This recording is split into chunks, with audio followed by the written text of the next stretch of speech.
Смотри, вот. Я? Снизу лаванс, конечно. Ага. Спасибо.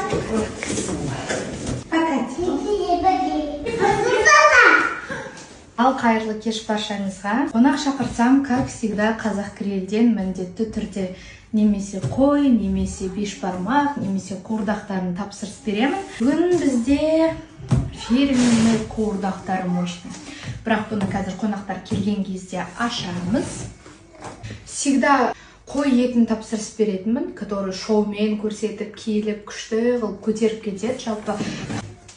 Ал бүгін вау, фирменный соустары бөлек әңгіме.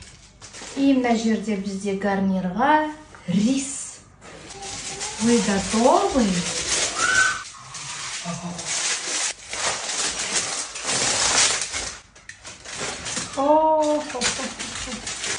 Машалла. Но мен табағыма симайды ғой. Вы вообще видите? Что за тут красота? Я в шоке. Ассалаумалейкум. Алейзіңе, ғene. Бұл не, балам? Акула. Не, приветствие.